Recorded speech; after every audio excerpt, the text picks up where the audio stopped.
Capítulo 27. El potrico, el regalo. Pero al día siguiente, lunes, Justiniano, en silencio, madrugó al monte. A mí precisamente me pareció raro que él desapareciera, siendo que no tenía nada que hacer por allá. A la hora del desayuno se presentó por detrás de la casa cargado de un trozo de balso largo como de 2 brazas. No dijo nada, permaneció tranquilo, casi borrado debajo de su sombrero de paja curtido. Era difícil imaginarse al mismo Justiniano contando un cuento. Era otro hombre, incluso parecía alto, fornido, cuando se paraba haciendo ademanes gigante en el cuento. Cuando no estaba contando cuentos, permanecía callado. Si hablaba medias sus palabras, sonreía. Su figurita se diluyía en medio de los otros. Este lunes lo consagraron a alisar la canoa de mi papá. Al otro día, después del desayuno, Justiniano se bajó al patio con sus herramientas. Se colocó ante el trozo de balso y comenzó primero a aplanar la cara de arriba del trozo, hasta dejarla casi como una tabla. Después hizo en un mate una tintura, creo que de vija. Empapó en ella una cuerda que luego utilizó para trazar 2 marcas rectas sobre la superficie del trozo de balso. Era un trabajo en serio, concienzudo, el que estaba empezando. No dijo nada al respecto. Se aplicó tanto que no se dejaba distraer por nada ni nadie. No alzaba la cabeza. La azuela mordía el palo con exactitud. A donde mandaba el filo, ahí caía. Yo, sentado en el corredor, lo veía trabajar sin descansar. Apenas se metía la pipa en la boca y la volvía a sacar, no se daba cuenta de que estaba apagada. No nos pedía un tizón porque no se consideraba autorizado para molestar. No se levantaba él mismo a buscar candela para no interrumpir su labor. Contando cuentos, era otro Justiniano. En ese caso, sí pedía candela, solicitaba un mate de agua. Fuera del escenario del cuento ya era otro también. Era aquel el Justiniano más interesante que este que estaba ahora ahí clavado dándole azuela al tronco de balso. Este era otro y bueno por igual. Yo me lo acercaba, él lo consentía. Nos quedábamos juntos como 2 amigos, pero sin dialogar. Ni siquiera recuerdo que Justiniano me había contado un cuento a mí solo, ni siquiera una pasatica. Cuando hacía mucho calor y que él decidía irse a nadar, me echaba al hombro o a la espalda y me llevaba al río. A veces nos íbamos lejos, agua limpia arriba, mucho más allá de donde solíamos ir con Vicente, es decir, hasta la casa de tía Victorina, a quien a veces la encontrábamos en su casa como un fantasma, tanto más cuento que ella hablaba con la nariz. No me acuerdo la mujer de quién era ella. Prácticamente ella no hacía parte de Bordeaux. De todas maneras, era una mujer enferma. No se sentía a sus anchas en compañía. Si se la veía era a causa de alguna diligencia. En realidad, los niños le teníamos cierto temor debido a su hablar con la nariz, chillando, y a que vivía retirada de los demás. En verdad, nada tenía de espanto ni mucho menos. Lo cierto era que a tía Victorina en Tadó la habían cogido los cachos de una vaca, estando a punto de sacarle las tripas. Desde entonces, la vaca se había convertido en el animal más temible. Justiniano me llevaba a lo hondo y me soltaba, con sumo cuidado, enseñándome a nadar. Me le senté al lado a verlo trabajar. El tronco de balso iba tomando la forma de un potro. Justiniano acariciaba su pipa, se la metía a la boca y la volvía a sacar. Estaba apagada. La pipa para él no pasaba de ser un objeto de palpar, de sentir cerca, un pasatiempo. Viendo ese potro, yo me preguntaba qué iría a hacer Justiniano con él. Medía por lo menos 2 brazas. Por un lado, no se prestaría para hacer viajes. Por otro, era muy grande para ser no más juguete de muchacho. Le dedicó 2 días, aunque hubiera podido terminarlo en 1 o menos. Sin embargo, prefirió consagrarle toda su ciencia y paciencia. de suerte que el potrico quedó hecho una maravilla, blanco, liso, visto de la patilla a la nariz parecía listo, lanzado, desafiando la superficie del agua con esbeltez. No pesaba más de 2 libras. Nosotros los vamos mañana. Te hice ese potro y te lo dejo de recuerdo de tu amigo, me dijo entregándomelo.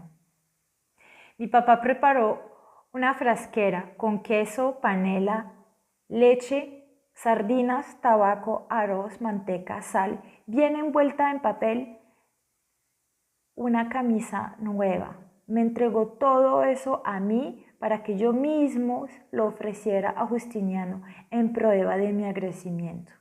Justiniano exclamó: ¡ay, Venancio Palacios! Yo no me esperaba tanto, no debía recibirlo. Pero lo recibo para que usted no piense que el desprecio. Yo se lo pague. Alzando la frasquera, Justiniano temblaba de emoción. Ahora sí era verdad que yo no salía del agua. Yo me embarcaba con mi palanquita y apenas intentaba dar el palancazo, el potro se volteaba. Yo me iba al agua agarrando de él, que flotaba como una espuma gigantesca. Mi potro no era tan grande como para trasladarse en él de un punto a otro, ni tan pequeño como para cumplir solo el papel de un mero juguete. Yo cabía perfectamente en él. En realidad, de verdad, era un potro apto para aprender a nadar. Cuando me embarcaba en el acto, se volteaba y quedaba flotando conmigo, agarrado a él. Si yo lograba mantener el equilibrio, se llenaba de agua conmigo, bien sentado, sin sumergirme, lo cual duraba no más unos instantes, pues yo perdía la estabilidad. Los niños del caserío a menudo acudían a contemplar mi potro, y ni qué decir de los adultos. Mi tío Aristides me dijo: ese Justiniano se te quiere sinceramente. Hácele semejante trabajo a un muchacho, eso sí, ñama, tiene un gran corazón. Al cabo de varios días vine a percatarme de que podía desprender mis manos del potro y seguir flotando sosteniéndome en el agua con los meros brazos. Era una sensación agradabilísima. En el agua me sentía libre, igual a Vicente. Algo más, una vez sentí una alegría tan íntima, tan cierta, que me produjo miedo y hubo de salirme del río a sentarme en la playa para tratar de comprender. Deseaba hablar con alguien, pero nadie fuera de mí mismo se hallaba a mi lado. Dejé el potro quieto y de nalgas a rastras me introduje en el agua. En lo manso, avanzando, me sumergí hasta el pescuezo. Entonces me dejé flotar, braceando para no alejarme demasiado de la orilla. Perdido el contacto con la tierra, me quedé quieto medio chapuceando para descansar y de nuevo braceé. Traté de adoptar la posición vertical, de pie, y me fui bogando hacia la orilla. Pisé tierra con la pierna izquierda. Me paré, caminé, apoyado en el pie izquierdo, sosteniéndome, agarrándome del agua. En el agua me sentía libre, ya no envidiaba a los peces. Era superior a ellos, porque podría pararme y caminar. ¿En qué consistía caminar afuera? En la playa, en los caminos, yendo al canelón de mi mamá Fide. ¿En qué consistía caminar, andar, los pies sobre la tierra, dar un paso, otro, 2, 3, 4, 5 pasos? El agua era casi como el aire, incluso se podía decir que uno tocaba el aire porque el viento lo tocaba a uno. A través del agua se veían las cosas como a través del aire. El agua era un poquito más dura, no más. ¿Por qué no me podía sostener yo, parado, agarrado al aire, pisando la tierra tal cual como pisando tierra me aferraba al agua? Los pájaros volaban. ¿Volar no era como nadar? Cansado de nadar, me senté un rato en la playa. El sol ardía, no pude soportarlo. Y regresé a la casa, gateando, incomprensible, sí. Regresé arrastrándome, no paraba como en el río, en medio de las aguas. Yo era muy niño, empero no me tragaba las cosas así nomás. Trataba de desentrañar el contenido de aquello que, pareciendo misterioso según mi manera de sentir, debería tener una explicación que pudiera dejarlo a uno satisfecho. La vida, las circunstancias, el deambular sueltos, nos iban enseñando a nosotros los muchachos a ser adultos. Bastaba oír nuestro lenguaje, el vocabulario nuestro no diferiría del empleado por los viejos. Las muchachitas sabían hacer comida, lavar ropa, cuidar a los recién nacidos. Todos conocíamos el arte de la mina, el precio de los metales. Yo mismo, aún sentado, era capaz de manejar una batea, los cachos, el almocafre, la barra. Podía amolar un machete y utilizarlo si era el caso. Claro, no para pelear ni matar. Matar era acto excluido de nuestra vida.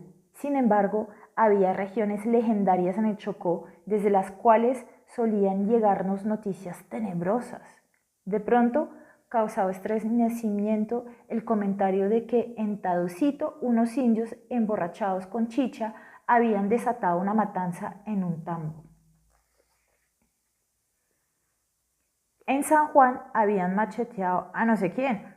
En Condoto, para quitarle el platino de la batea de tierra a un tipo, mientras se hallaban zambullidos unos mineros, le habían metido un barberazo. La cosa se había sabido por haberse formado un charco de sangre encima del agua y haber salido a bollar las tripas. No, en Iburdó, gracias a Dios, nadie había matado. Se podía afirmar que nosotros los niños comprendíamos a cabalidad lo que implicaba matar.